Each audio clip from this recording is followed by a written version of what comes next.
night long,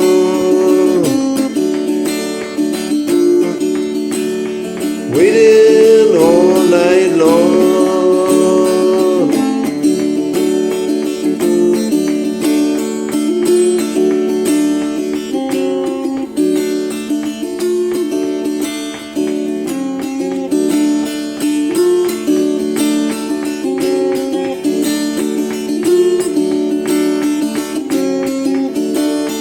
Waiting all night long,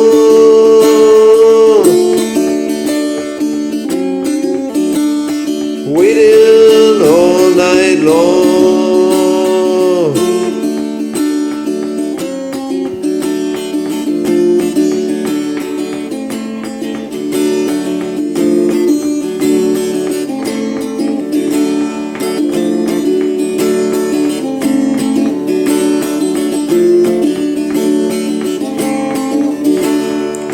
Waiting all night long,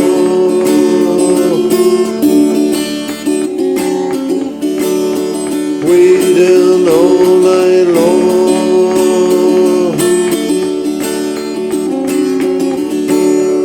waiting all night long.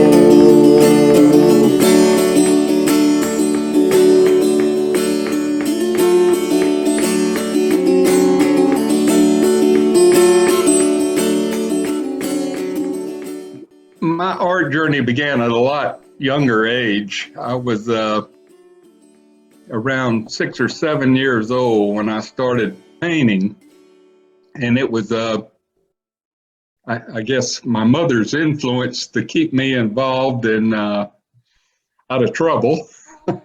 She started me painting and in art at a very early age, and it hung with me my entire life.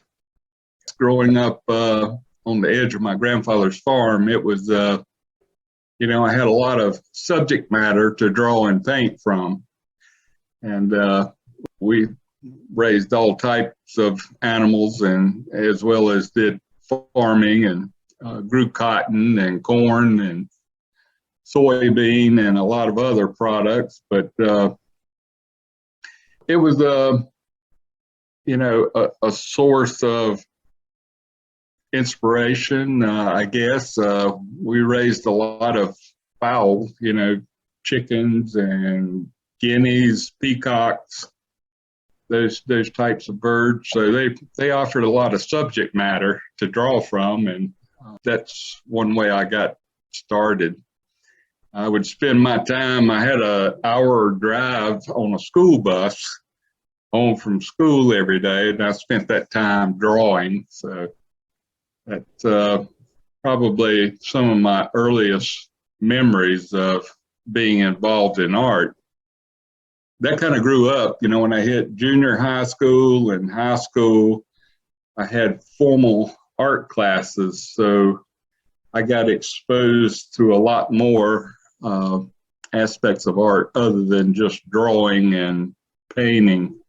We did woodblock cutting and sculpture and lots of other areas as well. So it was broadening my horizons as I moved along. And I had a couple of art teachers that were very instrumental in molding this mind of mine to where it is today. But that's kind of some of my memories.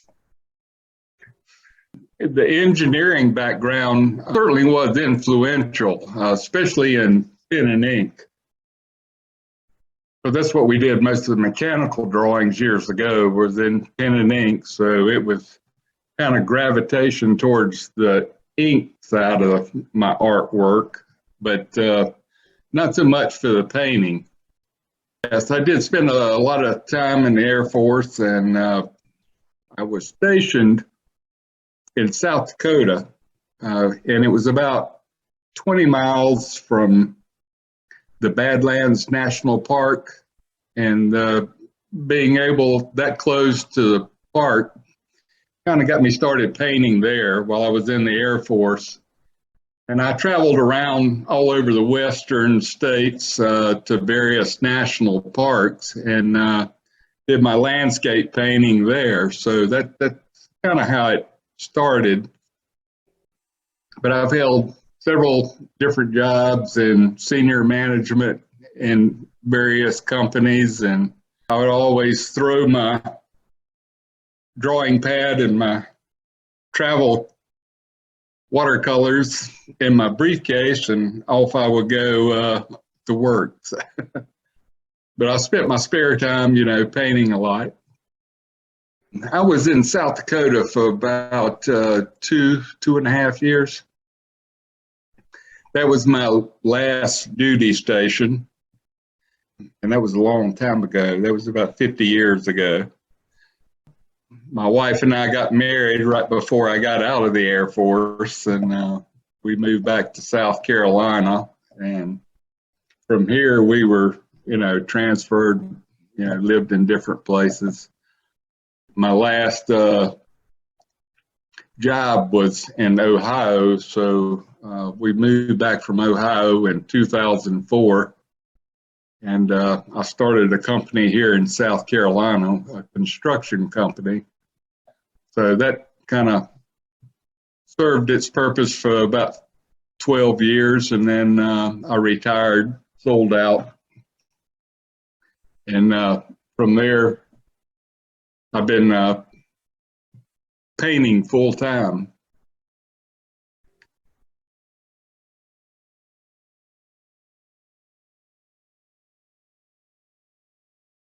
Well, I've painted in just about everything, acrylics, oils, designer squash, different mediums, but watercolor is the most challenging by far.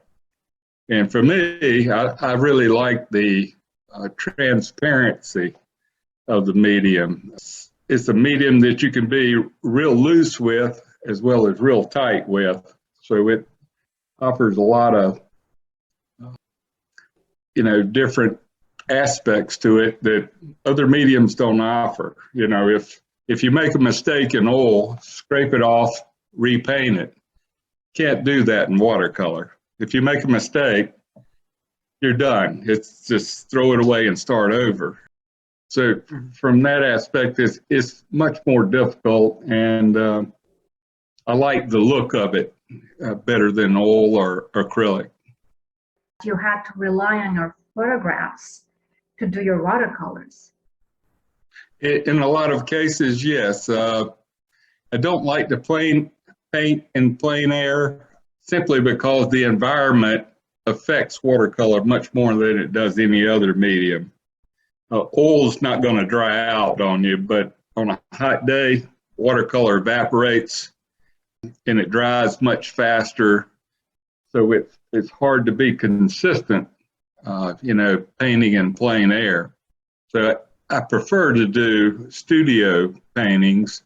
And yes, I do rely on photographs a lot. I make trips and take my photographs and use those as my reference. Not that I follow them, and try to recreate the photograph, because that's, not the purpose, but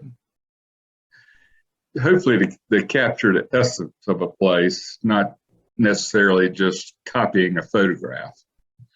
So, you always want to try and build in that emotional aspect to a painting, but I much prefer working inside than out. In the Air Force, were you on the ground or in the air? Both. When I first went in the Air Force, I was in fuels. I basically was involved with refueling aircraft and handling those types of fuels, liquid oxygen. And so I worked on the ground, and we used, for the larger aircraft, we used a hydrant system to refuel, like B-52 bombers and, the bigger aircraft that take on a lot of fuel.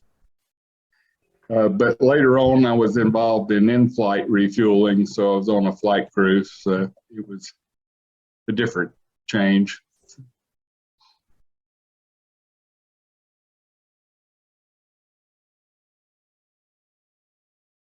The national parks are not America's greatest treasure, but probably second greatest treasure, aside from the Constitution. The national parks were actually formed as a result of art from an artist named Thomas Moran, who was an English immigrant, and he moved to the U.S. and he was invited to go on a expedition with the U.S. Geological Survey crew to Wyoming territory. It wasn't a state, it was in the Wild West. And he made that trip along with an early photographer. And between the two of them, they painted and photographed what's now Yellowstone National Park. That interest in the national park that they generated, he came back and painted a large painting that's now in the Smithsonian, and it was displayed in New York for a month. And it just sent people wild because there weren't too many photographs back then, and they weren't republished in the catalogs in magazines. They were mostly etchings at the time. You know, this is when 1887, somewhere in that neighborhood, 1870s. It was the first painting that Congress bought, which it hung in the U.S. Capitol for many years. But Ulysses S. Grant was the president at the time, and Congress set aside the land for Yellowstone National Park as a result of that painting and those two artists' involvement. So, and that's pretty much what stirred the great migration westward in the United States to the western states, was that national park. So how could you not be pretty excited about, you know, a place like that? It's something you could never imagine. You know, it's actually an active volcano now, so it's huge, and it's got canyons and waterfalls and all the wildlife you could ever want to see or paint. And each national park, there's 61, I believe, 62 maybe, national parks, and I've been to most of them. And that covers a lot of territory from Alaska to Maine to Florida to California. They're a lot of fun and a great source of inspiration for me. So I primarily am a wildlife and landscape painter, so that's pretty much what I enjoy. But that's where I get most of my inspiration from. It's easy to take a great photograph there. Before you start working, how many photographs do you take? I take thousands of photographs. I use a lot. I painted a painting a while back of an owl, a great horned owl, on an island on the coast of South Carolina, and probably used 45 photographs to come up with a composite of what I wanted to paint. I could never catch the owl in the right pose, the vision in my mind, but so it's different. Sometimes I use one photo, sometimes it's a large number, just to kind of get the essence of a place.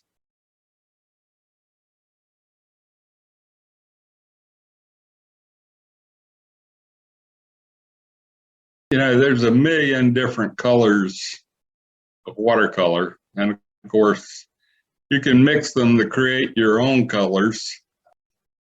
But my palette is a very large palette. I don't use the entire palette every time I paint. Sometimes it's very limited. 3, 4, 5 colors. Sometimes it's 20, it varies, but I have 48 colors on my palette that I use. But like I say, I don't use every color every time. It's basically what I see in the scene, what will bring it to life. Sometimes that's just a few colors, but sometimes it's a large number. Just depends. It's, I guess, personal taste. You like tall trees, panoramic views.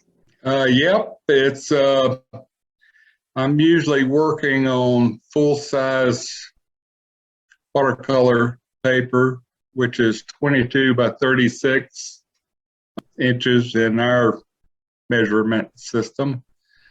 On board, it's 20 by 30 is the kind of the maximum size. But yeah, they are large paintings for the most part. That's kind of the chosen size for exhibitions here in the U.S. Some people will enter smaller paintings, but for the most part, they're very large type paintings. About the wildlife, they are in motion. You have to photograph them to capture them and then study the photographs and start painting. Now, how does that work? You're right. Animals are always in motion and they are moving, and you can't always catch them in the circumstance you want to. You have to rely on your instincts and your experience to put them into the pose that you want, because you can't get them on film that way. So, but that's very perceptive. Yeah, they won't be still for you, that's for sure. I find that a lot of the watercolor artists who also are good at drawings are doing botanical drawing using watercolor. Mm-hmm. Have you tried that? I have. I do a lot of drawing, and I still do a fair amount of pen and ink with watercolor tint into it. Some of those are, wildlife. Some of them have been botanical, mostly flowers, floral type works. But yeah, I certainly do a fair amount of that. That's one of my escapes away from watercolor when I don't want to do a big, heavy painting. As you mentioned before, a lot of my works are large in size, and it's kind of a break to do something small and still use my drawing skill as well as my painting skills, work like that. So if you look on my website, you'll see a section at the bottom that has the pen and ink works, and there are a lot of them in there that are both ink and watercolor combination.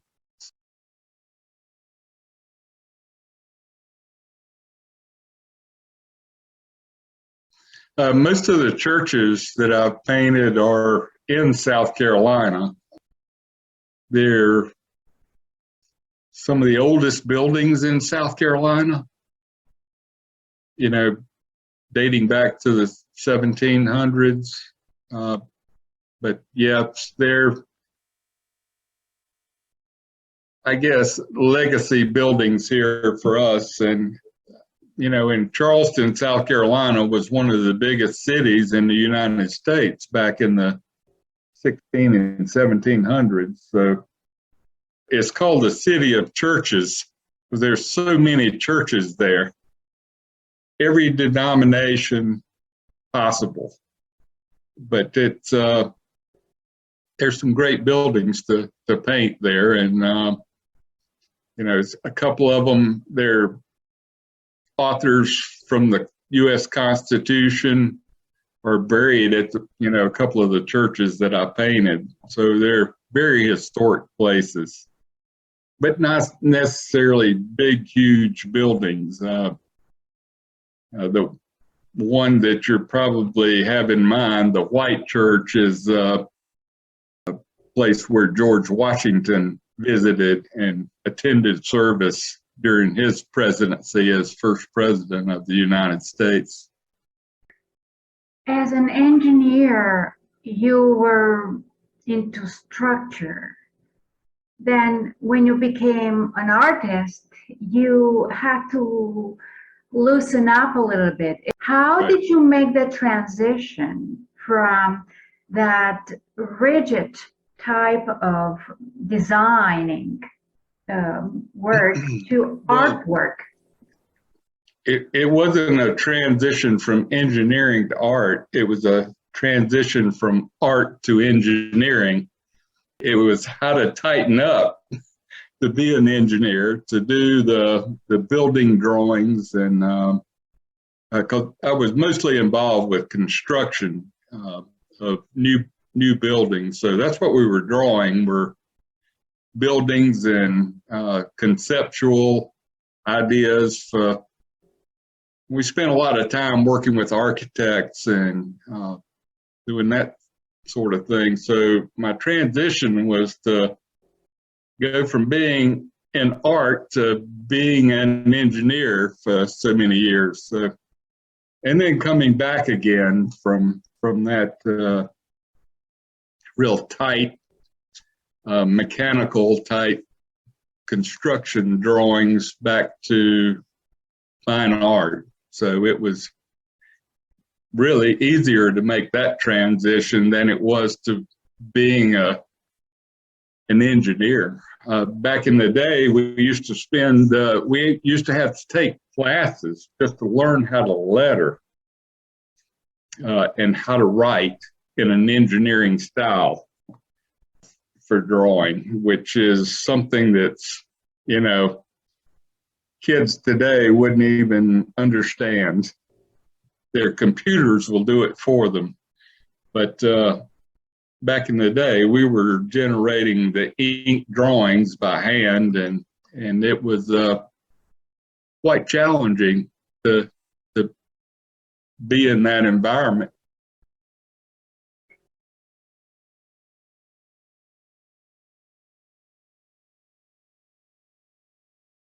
I use a mechanical pencil like we did in engineering with a 3H lead, which is a fairly hard lead, but I draw real soft. The lead's so hard it will damage the surface of the paper if you try to draw very hard. And then when you paint over it with watercolor, the color will go right into the damage. So you have to be very careful in preparing your drawing, your composition for a painting. But I use the 3H lead because after it's painted over, it disappears. You can't see it in the painting. So that is why I use it. That pencil and a soft white eraser are probably my two best tools. If you can't get the drawing and the composition right, it won't pay you to paint it. The composition has to be correct, or it's a wasted effort. But every successful painting, as well as every failure painting, are important because you learn something from all of them. So it's not a terrible loss to have a painting fail as long as you learn from it. You keep an inventory. Yes. I assign an inventory number to them, and I try to track them, who buys them, where they go. I mean, those are my customers, and yes, I keep a database of all my work. So definitely that's, keeping that inventory number helps me keep track of where it went and who has it. Also, did you notice trends over the years in your art? Yes, there are obviously influential artists who affect the entire market by what they paint.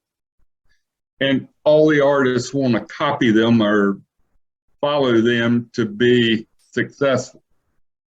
I've tried to stay away from that, but it happens. And we've seen certain types of paintings, whether they be associated with horse racing or koi fish. There are several Asian artists who paint those, and people copy them and try to be like them. So those are the big trends that I see.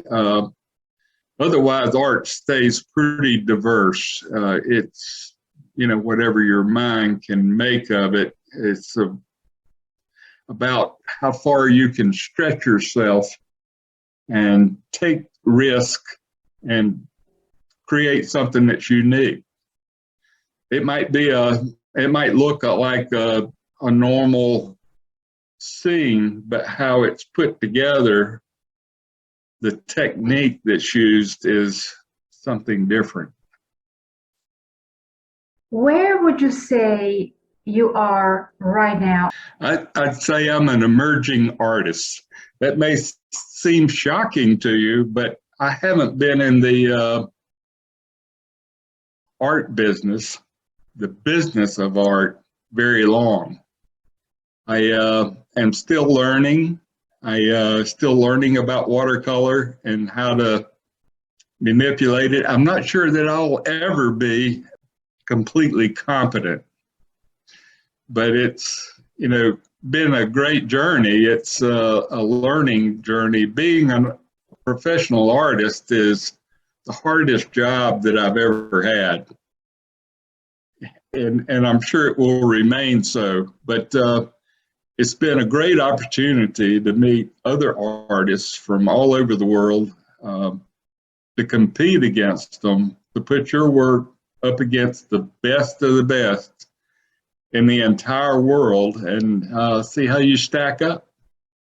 That's the only way you'll know, is to compete and be in competitions, jury competitions, and put yourself out there. It's a little scary because you're always met with some resistance. Art is so subjective.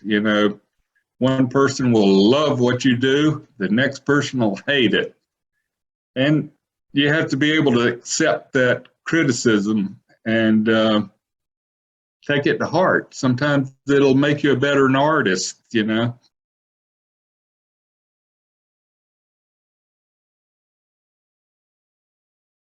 There's been a lot of them. Past artists, Edward Hopper. There's just been so many that I truly admire. As far as contemporary artists, Joseph Zbukvic from Australia. Joseph is, man, his stuff is world class. It's just great.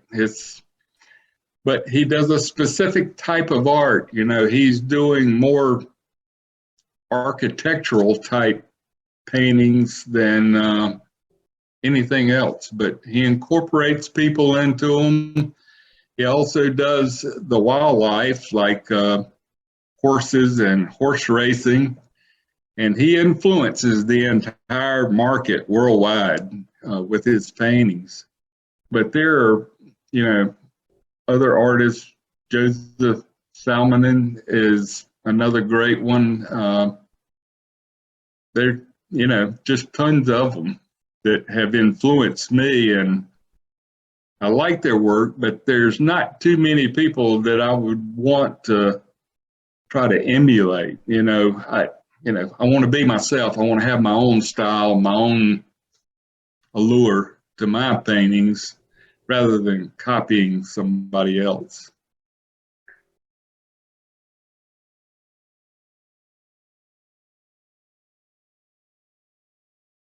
Yes, well, I had the Texas Watercolor Society. I'm a signature member of the Texas Society, and their national exhibition was this past weekend in San Antonio. I managed to win a small award, the Judy Coffee Award, and also at the same weekend I had the Louisiana International Exhibition in New Orleans, and I managed to receive my signature membership with the Louisiana Watercolor Society. So that was my fifth one, and there's probably not too many more signature memberships I'm looking to achieve. I'm mostly wanting to focus myself on sales and, branding myself and publication.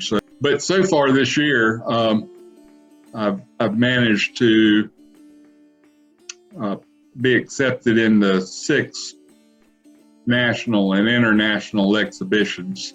Oh, excuse me, make that 7. I got one yesterday I received notification for in Colorado. So I'll be in that show a little later this year. The exhibition season is almost wound up for this year. Most all the shows are in the spring. We don't have too many that are in the fall. So I'll look to be creating works for next year's 2023's exhibition season. So that's kind of what's underway for me right now. I'm working on a painting. I just started drawing it. It's from a photograph. It's of the California Coastal Highway #1. It's called. It's runs from San Francisco, right on the coast of California, all the way up into Oregon. It's a scene of the ocean. There's, big rocks and structures, and it's a great landscape. It's got a lot of water in it, and a combination of both cool and warm colors. The rocks will be the warmer colors, and the blues of the water, the cooler colors. So it's got a good compositional mix. So that's what I'm working on now. It'll probably take me a couple of weeks to finish it. You mentioned California. The past years, a lot of changes took place in nature due to wildfires, due to drought. How does that affect your art? Wildfires are devastating. They destroy such large tracts of land, and with global warming in the environment is certainly affects. There's not much left to paint after a wildfire. It leaves an area completely devastated. So those are always concerns. How do we raise awareness of preventing fires? And but a lot of them are naturally occurring from lightning strikes, and there's really nothing you can do about them with the global warming unless we address that as a world. It's not an American problem. It's a world problem. And I think people here are becoming more and more conscientious about it and trying to do something about it.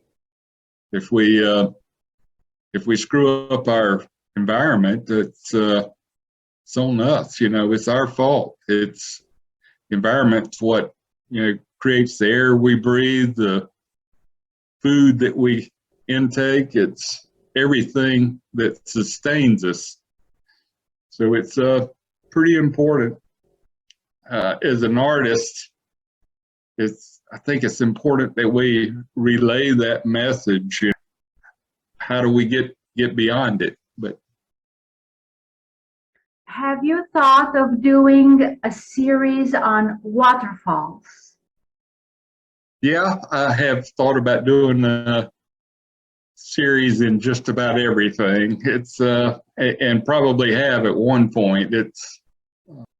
I like to do a lot of different subject matter. I don't really want to tie myself to one specific thing, although that would probably be the smart marketing move, would be to limit what I paint, because that kind of creates your style. It's not really style, but it's, something that will identify you. People will recognize you. Like I mentioned, Joseph Zabukvik, he paints racehorses and jockeys. And when people see that subject matter, they almost immediately recognize that it's a Zabukvik painting.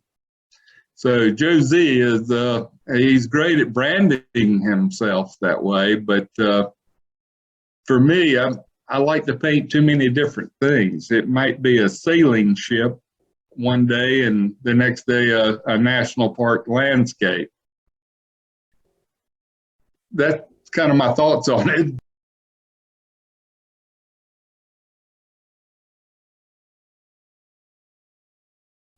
The coast is not very far from where I live, and I've spent a lot of my life on the coast and being around, ships, and had an uncle who was in the Merchant Marines, and my father was in the Navy for a number of years. So being around the ocean and that environment, offers some great subject matter as well. So we always spend some time on the coast every year. I used to have my daughter lived in Charleston, South Carolina, where the churches are that I recently painting.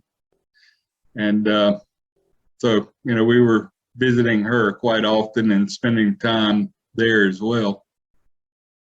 So, but yeah, it's great subject matter being around there, great wildlife.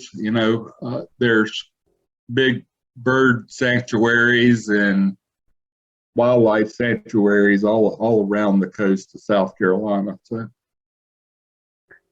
I was wondering if you were interested in painting heritage buildings, not just churches, but also barns. I have painted a few from the Midwest.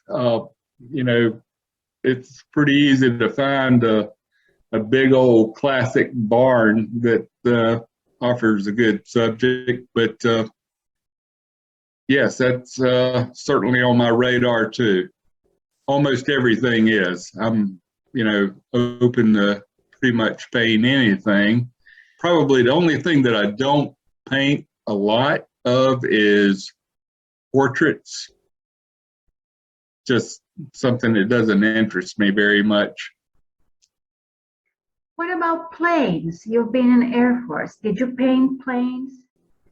Yes, I have a son-in-law who is currently serving in the Air Force. He's been a veteran of Iraq and Afghanistan, and he's currently serving in a staff position here. So yes, I've done a few paintings for him, and I'm working on one right now that's commission type work for him for the Air Force.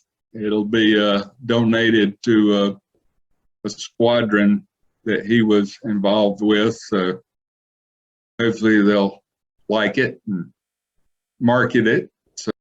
So I hope to wrap it up in a few months. It's a large painting. It's a 22 by 36 painting, so it's not small. It's a wildlife painting, but it represents the squadron. They're called the Pelicans, and the painting is of a brown pelican, which is their mascot. and it'll have references in the painting to their squadron. And some of the background scenery will be sailing boats, fishing boats, and some of the serial numbers on the boats will represent the squadron number. So it's kind of a little different type painting for them rather than being an Air Force, plane or fighter jet or bomber of that type. But yes, I've painted and drawn all of those many times in the past.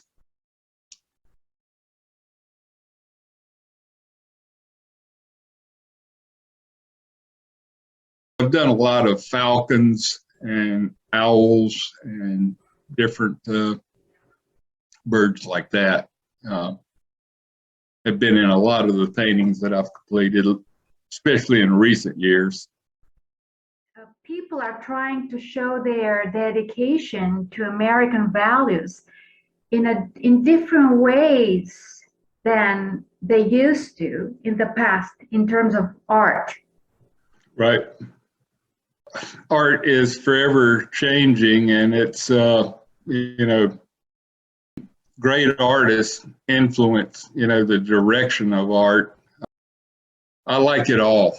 I like abstract, I like realism, I like impressionism, I like all of it. And we as artists, especially the old guys like myself, hopefully are influencing the direction that, I want to keep it kind of open. I want to see art take any direction, that somebody can make something of it and influence the world. Like I say, Thomas Moran, influencing the United States Congress to set aside the first national park that's influencing the world.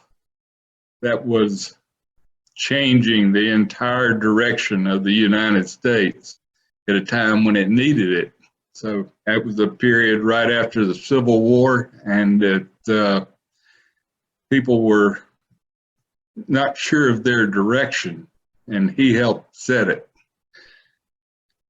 I think we have that right now with COVID. I'm not sure how I can influence it. I'm not sure I'm good enough to influence it, but I'm willing to take my shot and do the best I can.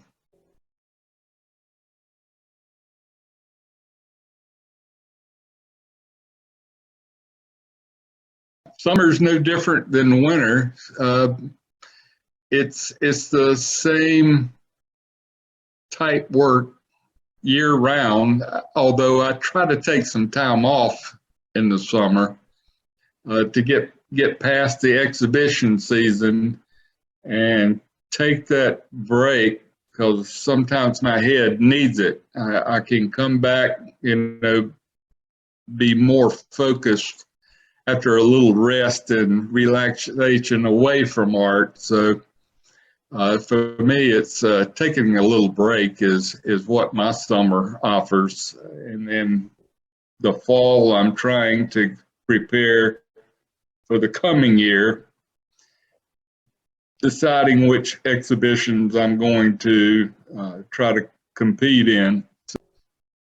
But it's not really any different. The process is the same, whether it's summer, winter, fall, spring.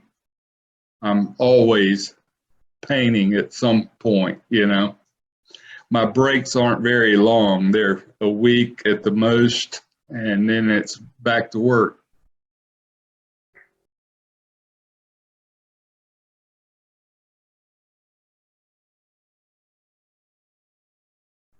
I like to travel. I like being at the coast, being at the ocean, doing a little fishing, a little, activity away from art, and that's pretty much what does it for me. People are using often art as either as an escape or as a way of expressing their own views. Right. What would you say art is for you? I don't have, aside from the environment, primarily that's my concern, is how we treat our environment is a political motivator. That's what does it for me. I'm not too much into people's political views or pressing those type things. I'm more about the art than I am that. I'd rather have a painting that pleases somebody, that they find aesthetically valuable, versus something to stir up a emotion. You know, if I'm going to relay an emotion, I want it to be a calming emotion, not a firebrand, if you will. As a construction engineer, I'm sure you have witnessed a lot of development. How do you feel about that as an artist?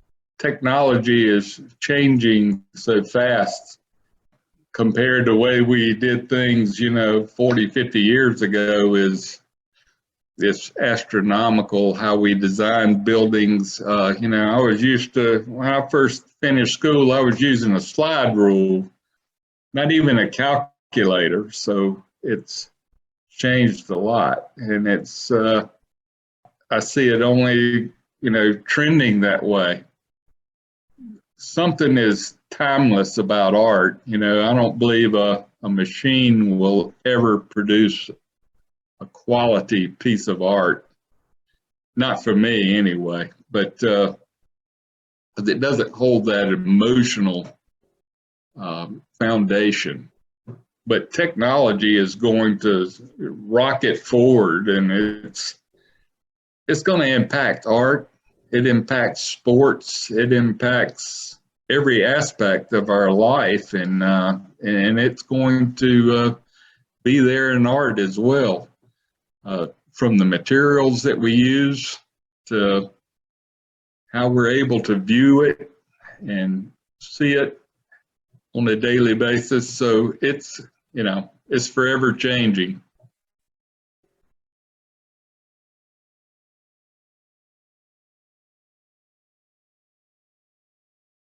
From going back to the 1800s, they were using woven cotton papers, but we're still using papers that are French made, arches, same way it was 500 years ago. So some things have changed, some things haven't. And, substrate is one of them that hasn't really changed very much. But there are new boards and different products that are available that weren't available 50 years ago. So same thing with watercolors. Certain brands of watercolors were more granulated, heavy bodied, and some were thinner and more viscous than others. It's like you had to know every color and brand, and that's changing some. Some of that technology to use finer ground color and less real coarse colors. That all of that technology is changing, and how we manufacture it just wasn't available 100 years ago. It just so we're seeing a lot of quality improvements. The color being light fast, which is great because it'll make the paintings last much greater period. So I'm thankful for that. So hopefully our paintings will be around for the next 500 or 1,000 years.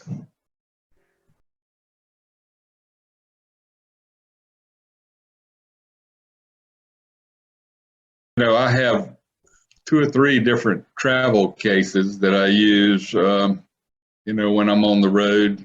And yes, they're compact and easy to carry. I use like a messenger bag that has my water containers and spray bottles, my brushes, and a travel set of watercolors with a block style watercolor pad. So I don't have to worry about taping or stretching the watercolor paper. I can paint directly on it, and it travels real well. So I can at least do some small work, while I'm traveling somewhere. How can people find you? My website,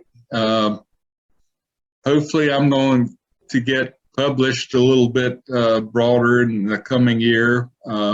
Talked to a few publishers this year, so hopefully I'm going to get some coverage in magazines. But my website is my primary contact.